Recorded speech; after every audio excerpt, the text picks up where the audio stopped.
morning after the big storm. Let's see how much we got. It's so pretty out here though.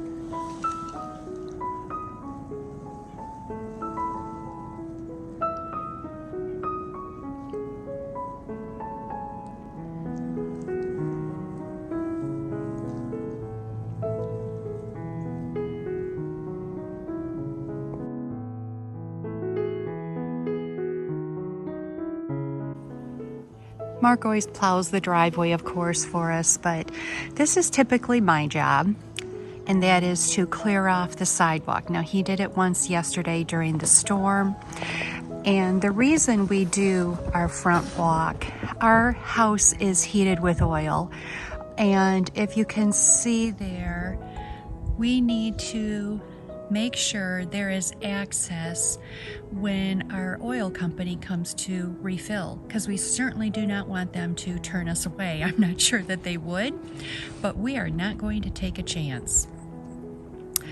Anyway, it's a beautiful morning this morning, so I decided to come out, get some fresh air, get this shoveled.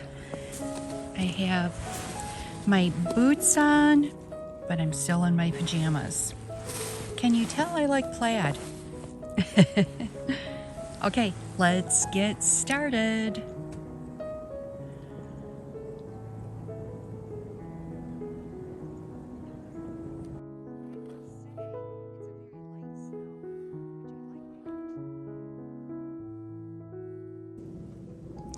Well, that didn't take too awfully long. Luckily, it's very light snow, so that makes the job much easier. It's a beautiful morning here this morning. The sun is out. It's very still and quiet. Not windy, so that makes it a nice morning to be out here.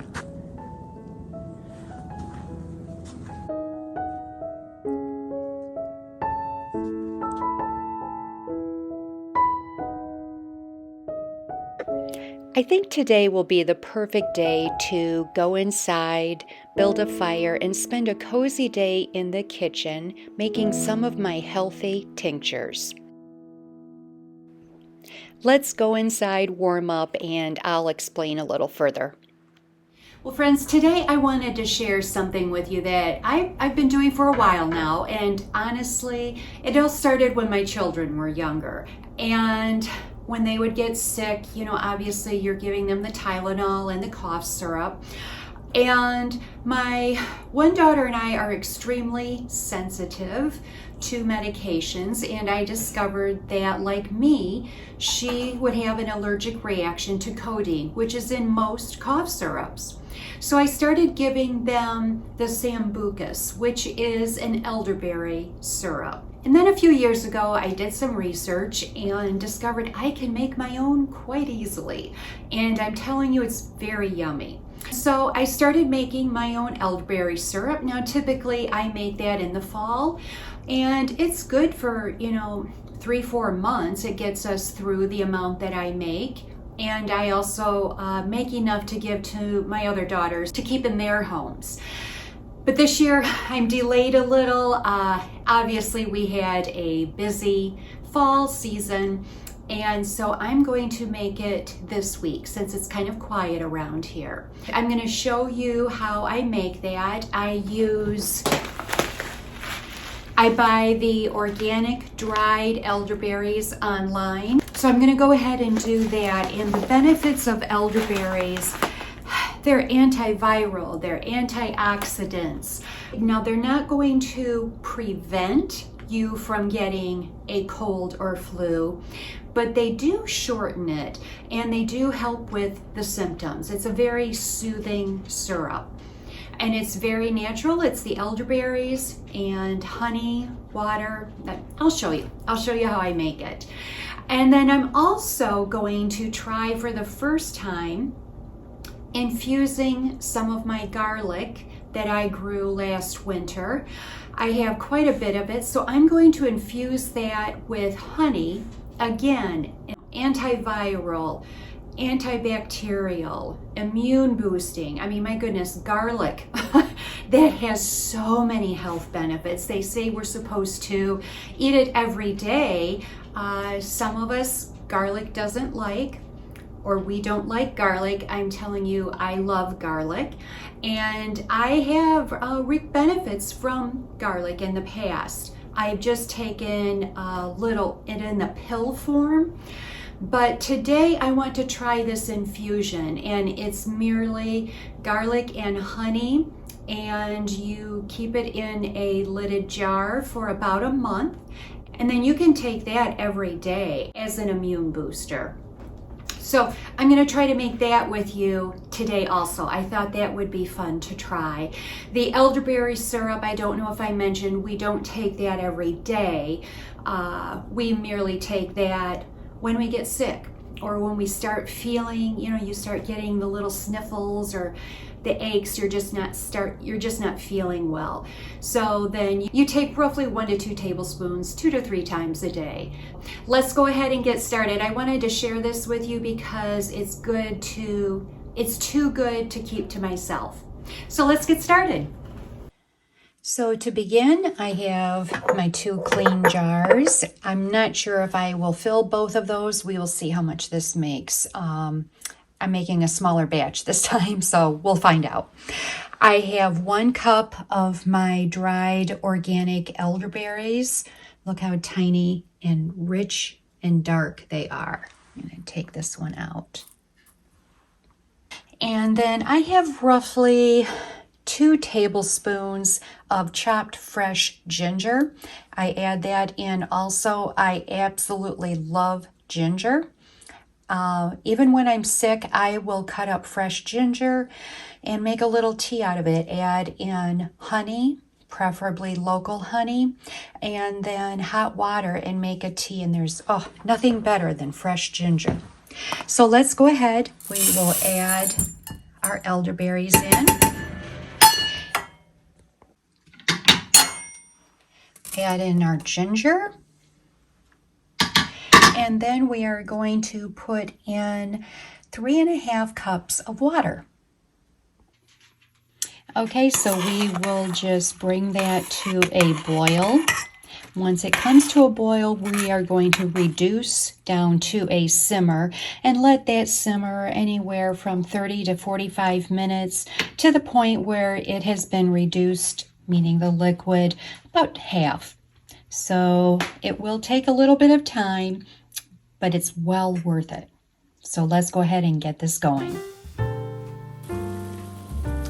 Okay, that didn't take long. Let's reduce that down to a simmer, and we will let that simmer roughly 30 to 40 minutes. Okay, this has been simmering now for roughly 40 minutes. As you can see, it has reduced down. So now we are going to strain that.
Okay, the honey is added. Now we will just let this cool and then add it to our jar.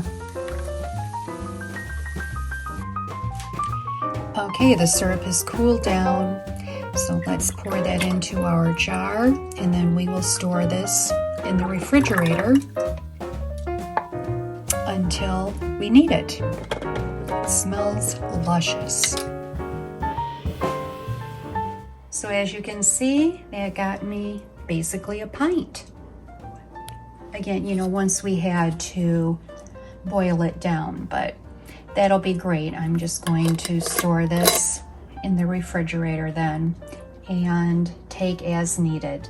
So I hope you try it. It's something I have been doing for years, and it's extremely easy and worth it when you're sick. It tastes really good. How can you go wrong with elderberries and honey and ginger? The garlic is peeled, and I have about half the jar filled with the garlic cloves. Great way to use up a lot of the garlic that I had left from the garden this year. And we will add the honey. We will fill to the top with the honey.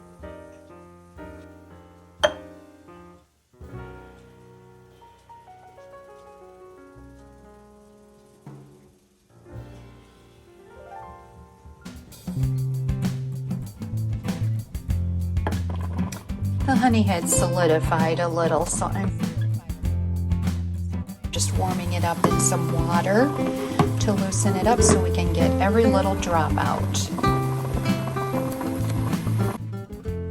Okay, my infused garlic is complete.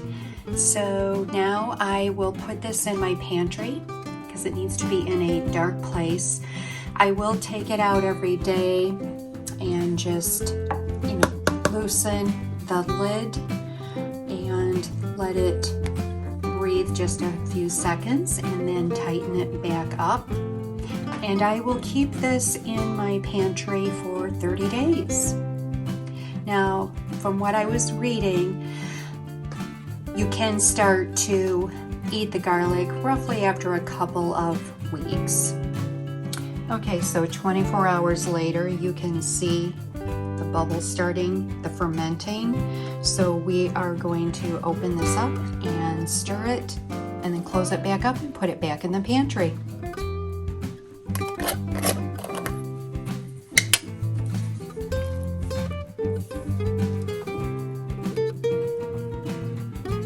And I want to just make sure I'm getting all of that coated. Okay. Time to put it back in the pantry.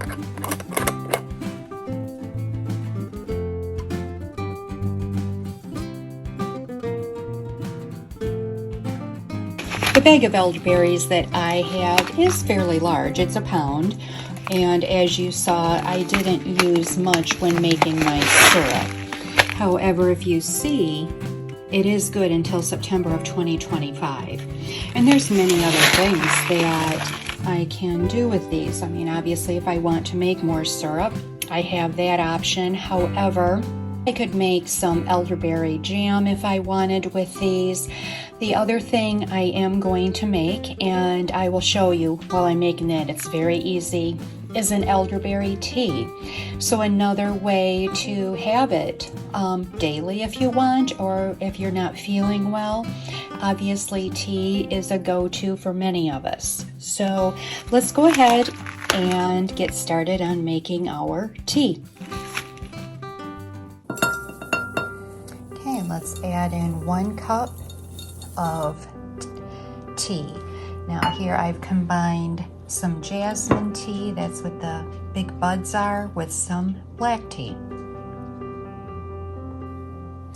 And then to that we're going to add our 1 cup of elderberries, dried elderberries.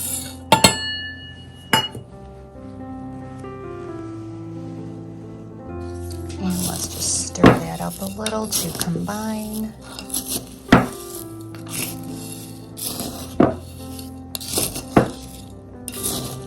And then let's cut up our vanilla bean. Okay, so now let's open up our vanilla beans. I'm going to take 1 out and cut that up into roughly 1/4 size pieces. We want to get that infused into our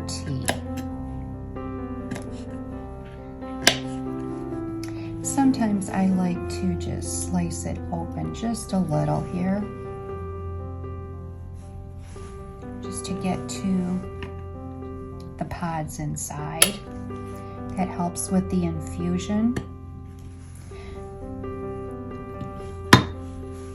So if you slice that open, it just gets you to the tiny little seeds inside, and that certainly helps with the infusion. So let's just slice these open and then add them to our tea. There's nothing better than the scent of fresh vanilla. I just love it, and it's that easy. Okay, so I have cut up a total of 5 vanilla beans, this size. And like I said, I sliced open the vanilla beans to allow those seeds to escape into the mixture, and it will infuse so much better. So it's going to give it more of a vanilla or sweet taste. So let's go ahead and try this. I have a couple of ways to steep the tea. Now I do have an old tea infuser here, and that is what this looks like. So you put about, for 1 cup of tea, I would use roughly 1 teaspoon of our tea mixture. I also have these little tea bags that I've had for a long time. You get quite a few when you order them, and I got those on Amazon. And it's your own tea bag, so you put your loose tea in these and put that in your cup with your hot water, and both work great. This is just, I don't know, kind of a more fun way to make your tea. But anyway, let's go ahead and get our water going, and we will try our new tea.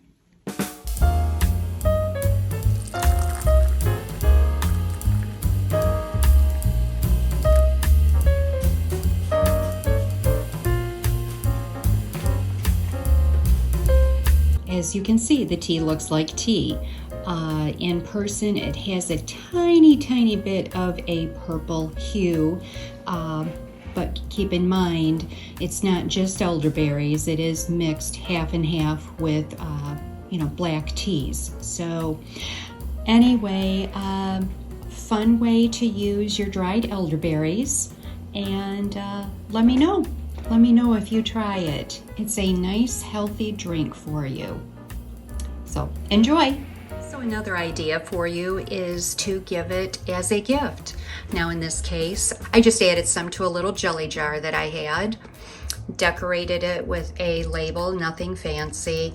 I added a nice wooden lid. These are great. I get these from Amazon, and they're just a little suction lid. And I just added some dried flowers here as a little decoration, nothing fancy. And like I said, a great little hostess gift. So there's an idea for you. Thank you so much for joining me today for a cozy day in my kitchen. I hope I was able to inspire you to make at least one of the recipes. Have a wonderful week, friends, and we will see you next time.